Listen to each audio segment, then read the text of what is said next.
Hello, welcome to the GPP Chin Music Podcast. I'm Big Italy 42. As you know, he is Josh Shepardson at BChad50. Talking about tonight's slate, FanDuel, DraftKings, all of the above. It's Clayton Kershaw day once again. He's an enormous favorite tonight, minus 380, 6.5 run total against Adam Morgan and those poor Phillies. So he's going to be a very interesting option. We also have a couple really high totals tonight. We've got a game in Coors that has a 10.5 run total. We got a game in Chicago, Toronto and the White Sox. It's 8.5. We got a 9-run total in Texas with Texas and Arizona. So one of those situations where, of course, everyone's going to be flocking to the Coors players, but you and I tend to think there could be an edge tonight with targeting some of these other high total games instead. Not to say not to target Coors, but to target these games with those and maybe separate your lineup away from the pack a little bit.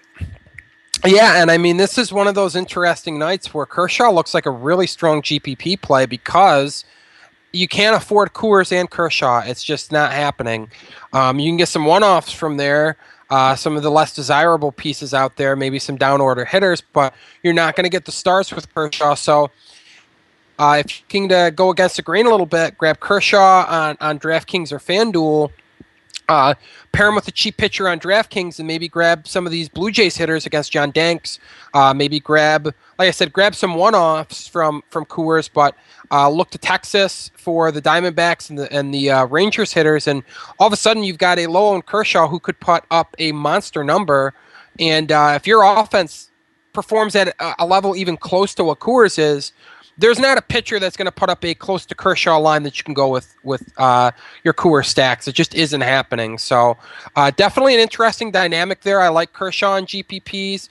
If you do want to go cheaper so that you can get more Coors Field action, that's certainly understandable. I'm looking at Michael Wacha in particular, $8,600 on FanDuel, $9,400 on DraftKings. Big strikeout upside facing the Cubs. You're going to want to pair him on DraftKings with a cheaper starter because he is still $9,400. So you're looking at nearly a 5-figure arm. You're not going to get all of Coors if you use him, even with a cheap arm, but you're going to get most of it. So I do like him against a Cubs team that strikes out quite a bit. But looking middle tier, $7,900 Trevor Bauer at DraftKings looks good. A little bit more expensive, $8,400. So he's so close to Wacha. I'm leaning Wacha on FanDuel, but on DraftKings you can save substantial salary, $1,500, and Bauer gives you more strikeout upside than you typically see from a sub $8,000 starter. And he's facing the team in baseball that strikes out more than any against righties, and he's facing the Astros. He's a home favorite. He gets them away from Minute Maid Park. I mean, the bats travel for the Astros, but they are not as good on the road as they are at home. So I do like Bauer tonight, and the cheap arm that I like is Charlie Morton, at least cheap on DraftKings. On FanDuel, $7,400, a little pricey for what he is. He doesn't strike out enough bats to really like. He is a favorite, so you should expect a win from him tonight, but not a substantial enough favorite where you feel like you could just lock in that 4 points. If you're looking for GPP rosters and to get all of Coors, you're probably going to have to go a little bit cheaper than that on FanDuel, but on DraftKings, he's really cheap at $6,100, and you can do a lot with him there. But there's another cheap arm that I know you like on both sites, and I'm on board. Not a super high ceiling, but he's going to give you the money to go and spend at Coors, which is big. Yeah, and this is the guy that I actually like to target, coincidentally, more often than not. But normally with left-handed bats, and actually if you look at his logs, it makes sense because the teams where he's struggled mightily are teams that have a lot of good left-handed bats. Cleveland, St. Louis, Seattle, all those teams with a lot of good lefties. But then he's faced teams like Oakland, Minnesota, Milwaukee. Not so many good lefties in those lineups. So Jeremy Guthrie, $5,600 on DraftKings, $5,700 on FanDuel. Just to put it in perspective, you can easily make a lineup on FanDuel with Jeremy Guthrie, Pujols, Tulowitzki, Trout, Carlos Gonzalez, and some other pieces. I'm not going to spoil the entire lineup, but you get the picture. You could do a lot with him tonight, and obviously, he's facing Chris Archer. You're not expecting the win, but he's a guy who, he's efficient. He pitches, you could probably expect about 6 innings out of him, maybe 4 to 5 strikeouts, give up a couple earned runs, but his struggles with lefties, over 400 WOBA allowed, but he's actually very good against righties. It's a misconception. People like to pick on him with all bats, but 279 WOBA allowed to righties. Putting that in perspective, Right there is Michael Wacha at 273, Clayton Kershaw at 269. So, this is a guy who's very good against righties, and not saying he's going to win you a GPP, but as a secondary cash game option, so you can get some big bats, I think that he's a fine way to go tonight. I'll throw out one more guy also, Drew Hutchison. He's the ultimate GPP play. He's the guy that you play and you kind of close your eyes and hope for the best. But fortunately for him, he does have that great Toronto offense behind him, and they're facing John Danks, who also happens to be a left-handed pitcher, and as you know, they just destroy left-handed pitching, so should get plenty of run support tonight. If you get good Drew Hutchison, who pitched a complete game against this same team, then he certainly has a chance to do well. Somehow, at home in the Rogers Center, he has a 2.12 ERA, and he has a 9 ERA on the road, so that's a big-time concern for him. But, I mean, we've seen it before. He's got big upside. He's got big downside, too. But great GPP play for me tonight. Yeah, you have to embrace volatility, and at least you're getting that volatility against a really bad White Sox offense. You have to feel a little bit better about coming out on the right end of the spectrum tonight with Hutchison than you normally would. Okay. Yeah, absolutely. As we're looking at other options for tonight's slate, there's really no one else that jumps off the page. Most of these guys I want to target, to be honest with you. I mean, Chris Archer, of course, you consider him, but going against a Kansas City team that really just doesn't strike out much, they put the ball in play. We were talking before the show, maybe if Lorenzo Cain's still out, Mike Moustakas, those guys, hurts that lineup a little bit because we know he has big upside. I mean, this guy can dominate any lineup. You just don't feel as confident in this one, but I think he's a good tournament option as well, though. Yeah, I mean, he's a swerve. He's on Kershaw night, everybody, if they're paying up for a top arm, is going to want to pay up for Kershaw. So there's that low ownership angle with Archer. But it really is going to depend on whether Cain is back in the lineup. We know that Moustakas should be gone, still on bereavement, but they just don't strike out a lot. And even their fill-in bats, we're not talking about high strikeout, like all or nothing Mark Reynolds type sluggers where Archer's just going to, mow him down 3 times in a row. It's a tough matchup for getting a ton of points because even if Archer goes deep and gets the W, you just might not get that strikeout per inning that you're used to with Archer. And I mean, that hurts for what he costs, basically. Yeah, absolutely. Any other pitchers you want to mention before we move on? Not really. I mean, I'm looking at Jason Hamill, but because he is a fantastic pitcher. On a normal slate, I would like him, but you've just got better alternatives. The Cardinals don't strike out a ton against right-handed pitchers.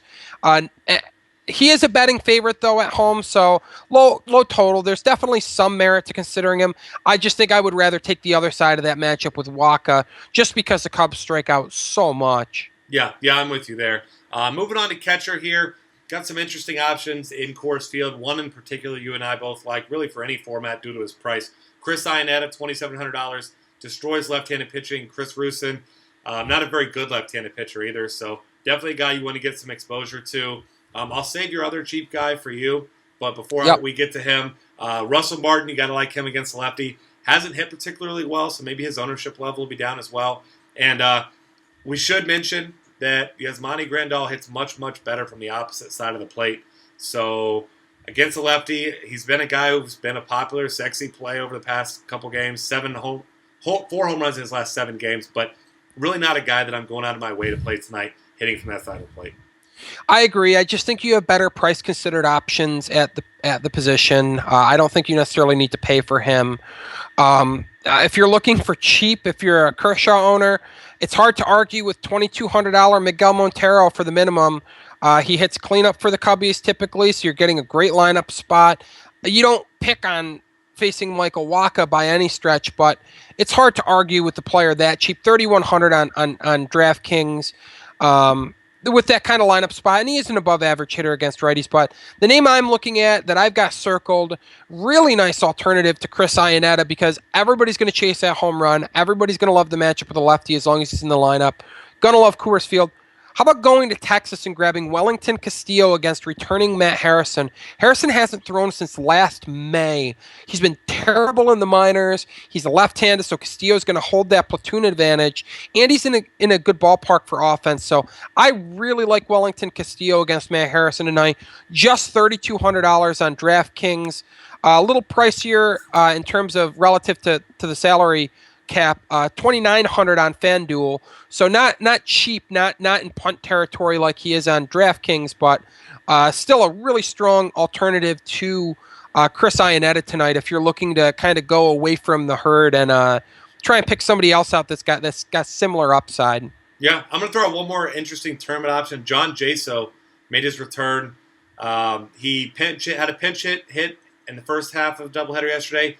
Home run and a double in the second half. Mentioned Jeremy Guthrie struggles against left-handed batters. He led off last night's game. 2,800 on FanDuel, 35 on DraftKings. I think he's an awesome tournament option tonight that no one's going to be looking for or looking at, mostly because he's only been back for one game plus.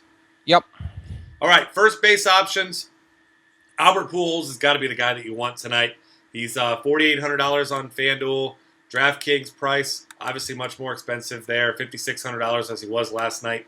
Same price actually on both sites from last night. His home run prop last night was plus 215, which is way lower than we've seen anyone again this season. So check out those Vegas props because I'll tell you, those things are pretty money. And I'd like to think that his odds of going deep tonight are pretty good once again. So if you're paying up for somebody and you're going with the crowd, Pujols is the way to go. But I know there's at least one other option you like as a swerve. So why don't you give me your alternative to the popular Pujols tonight?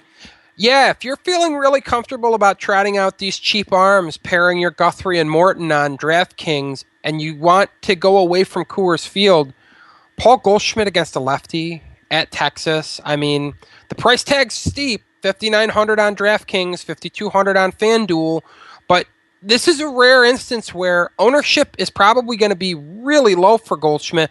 One, because of the price, but two, because we have a game at Coors, because you can get Pujols for cheaper.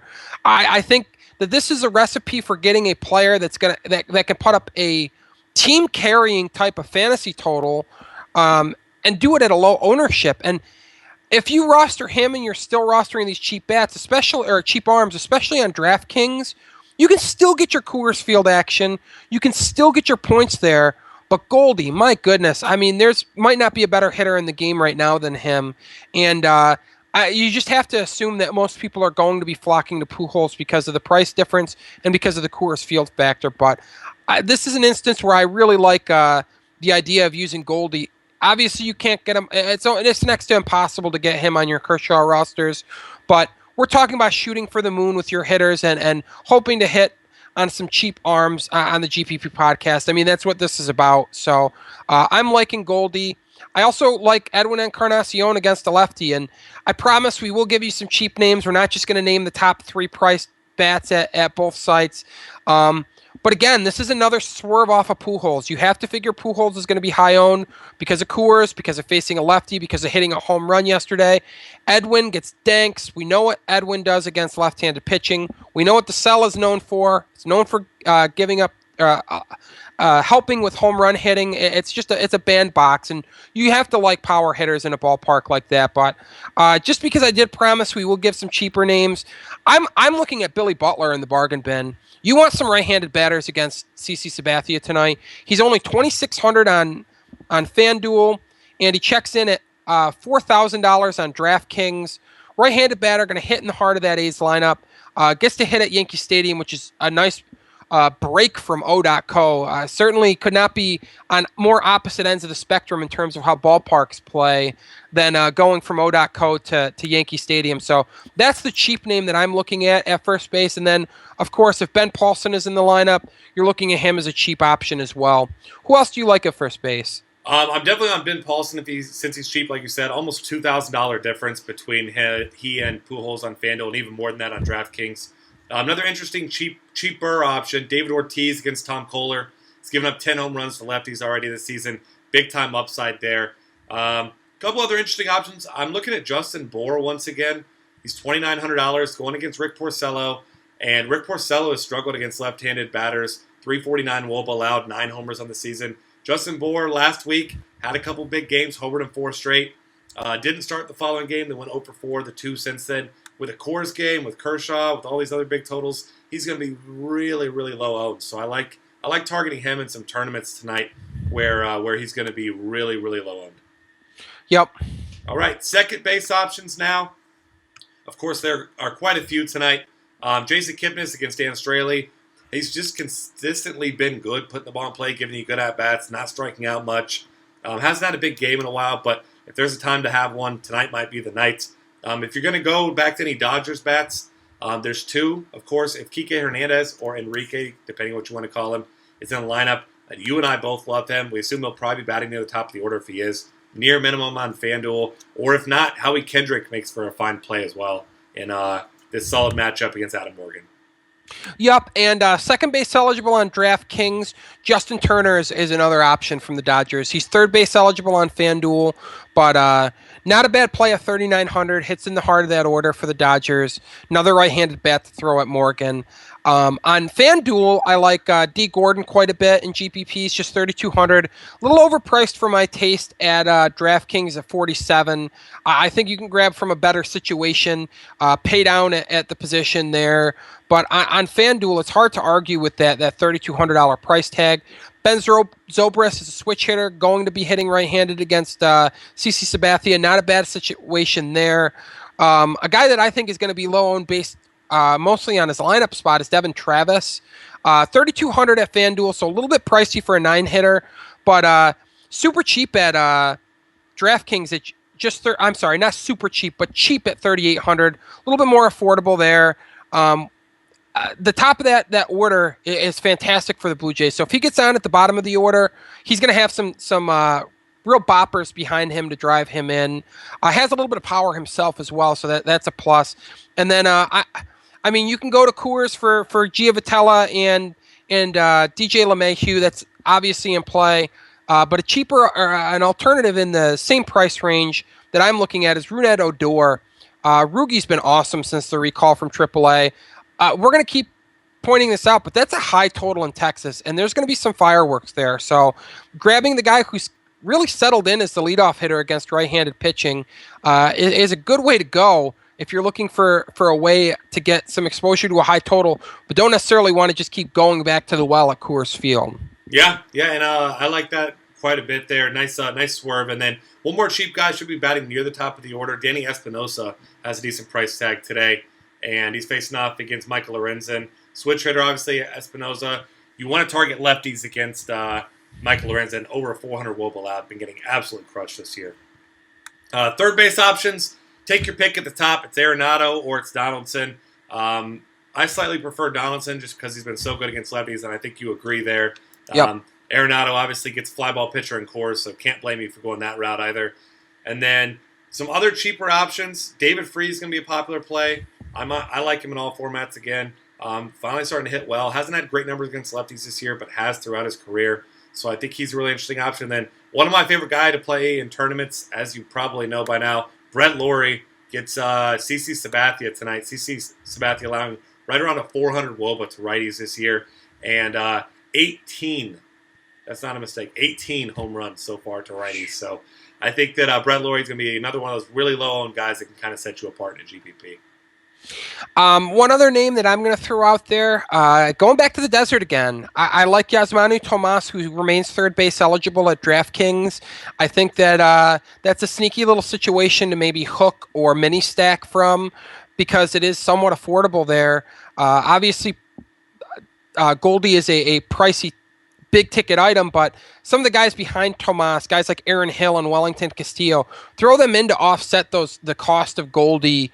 And Tomas is fairly priced at $4,400, so I think there's some value there. He does give you big salary relief from Donaldson, $500 cheaper than him, and $800 cheaper than Arenado on DraftKings. So I think there's some merit to using him. And again, I'll point it out: Justin Turner, third base eligible at both sites, and fairly priced on FanDuel. Probably a little underpriced at $3,900 on DraftKings. So I do like getting some shares of him. Yeah, and we'll throw out, of course, Danny V there, Danny Valencia, Yep. The alternative to Josh Donaldson as a cheap option. Shortstop, if you ask me, there's not a whole lot that I like. Of course, you love Tulo against a fly ball pitcher in Coors. Hoping his ownership might be down a little bit after a disappointing DFS night last night. I mean, he wasn't bad at real life. 1 for 4, had an RBI, so normal scenario, that was a fine game for Tulowitzki, but obviously not paying off his big tag. Love Carlos Correa. He gets Trevor Bauer. If he gets a wild Trevor Bauer, maybe he sees some runners on base. We know he hits the ball hard. If not as hard, then harder than anyone in the league. And then I'll throw out one more guy here who's just been continuing to get it done. Xander Bogaerts. Yep. 5.5 or more FanDuel points in 4 of his last 5. This is a guy that has little to no power. I mean, he's just hitting doubles. He's getting on base. He's scoring runs. I like him a lot again tonight. Yeah, a guy that I like a lot more on FanDuel than DraftKings. A little pricey at $3,800 on DraftKings, but min salary on FanDuel is Marcus Semien. We know that I like Semien against lefties. He gets a bad one in CC tonight. CC struggled with right-handed bats. Going to get the Yankee Stadium park factors working in his favor as well. Most likely going to hit down order. He has hit up in the order against some lefties this year, but judging by his recent lineup slots, that's probably a pipe dream to think that he'll be hitting towards the top of the order. But of course, if he is, definitely more appealing. Spending that $3,800 at DraftKings, even if he hits ninth, I'm still willing to punt shortstop for 22. And then on DraftKings, this is a polar opposite side of the spectrum. Too expensive for my taste on FanDuel, but priced nice at $3,300 on DraftKings is Nick Ahmed, who typically hits leadoff against left-handed pitchers of late anyway. So shot at Matt Harrison. As I said, Harrison hasn't started since the beginning of last year. Was getting roughed up in the minors before his recall today. So good chance to get some cheap exposure to a pitcher who might implode tonight. Just we haven't seen anything to expect a good turn from Harrison. So grabbing some Diamondbacks hitters, especially a cheap one at a position that stinks outside of Tulo, makes a lot of sense to me. Yeah, I'm with you there. I think that's a great spot. And as we move to the outfield, of course, Mike Trout's your top option. He's expensive. You got to pay a pretty penny for him, but he did not disappoint last night. 2 hits, 3-run homer. But I think a really, really good swerve off him is Bryce Harper. He's $700,000. He's $700 less than Mike Trout on FanDuel. He's $800 less on DraftKings, and I already mentioned struggles that Michael Lorenzen has had with lefties. 413 WOBA allowed. He's only faced 110 of them. 6 of them have taken him deep. So if anyone's got the power to do it and not have to try very hard to do it, it's Bryce Harper. He's in an incredible spot tonight as an alternative to Trout. Yep. One other alternative that's in that steep price range is Joey Bats. I mean, he gets danks at the cell. We know that Joey Bats has big power. Another favorable situation, and he does come at a steep discount from Trout on DraftKings, whopping $1,500 less at just $5,100. It's not often you can just throw the just in there when you're talking about a north of $5,000 player, but when Trout checks in at $6,600, pretty much anything else outside of talking about the prices on pitchers is just a price. So I do like him as a bit of a swerve. I'm not going to own a lot of shares, but it is a viable pivot. But I'm loving the prices of these Rockies outfielders on DraftKings. Cargo $4,000, Blackman $4,300. They're going to be popular, and they should be popular. If you're looking for an interesting outfield play on FanDuel, based on price, based on the fact that he's facing a contact pitcher, and strictly speaking, ceiling, Justin Upton checks in as just $2,800. You don't love a righty-righty matchup with Charlie Morton. Morton is tough as nails on righties, but he does pitch to contact, and we know Justin Upton is capable of making very loud contact. He's also been a base stealer this year. He's stolen 16 bases to go with his 14 home runs, so not often you can get a power speed threat like that at under $3,000, but that's the case today on FanDuel. And, I mean, if you're looking for a little bit of salary relief to throw in there with your Coors Field hitters, Justin Upton's a weird name to throw out there, but to be able to throw out there, but you can today. So I'm definitely on board for getting some shares of him on the cheap. Yeah, absolutely. And then we'll mention a couple more guys, Mitch Moreland and Shin-Soo Choo, a couple guys we were talking about before the show for that high total. If you want really cheap guys on FanDuel, there's 3 right at min salary. Gregory Polanco, assuming he's leading off, you like him, quite a good deal tonight. David DeJesus and David Murphy as well, cleanup hitter for the Indians. Got to like those guys. As you're looking at guys in the middling range, there's not a whole lot of guys who just stand out. I mean, guys that are in pretty good spots. One guy that I think is really interesting, always tends to go low owned, and has had some really big games recently. Preston Tucker, $3,000 against Trevor Bauer. He's one of those guys. He's batted second. He's batted seventh. Been kind of up and down, but he's definitely one of those guys that no one ever tends to look at. So I'm a big fan of his tonight as well. Yeah, and then we'd be doing you a disservice if we didn't bring up the fact that the Dodgers are facing a lefty, and therefore Mr. Platoon lefty masher Scott Van Slyke is certainly in play. Just $3,600 on DraftKings. He's checking in at under $3,000 again, finally, on FanDuel at $2,900. And we know that Dodger Stadium, while it suppresses runs, it does amplify home runs. So grabbing some Scott Van Slyke shares is not a bad move in GPPs. We know he can reach the seats. We know he hits those long, towering shots. And Adam Morgan, not exactly the type of lefty that you're shying away from with SVS. Yeah, that's a great call right there. One of the best tournament options anytime he's facing a lefty. So, is there anybody else you want to mention before we go ahead and get out of here? Nope, nobody really standing out at this point. I think we touched on the main guys. All right, that sounds good. Thank you for hanging out with us. Find us on Twitter at DF Cafe. Subscribe to our YouTube channel and check out our Optimizer Colossus, our cheat sheets. A lot of great content at dailyfantasycafe.com.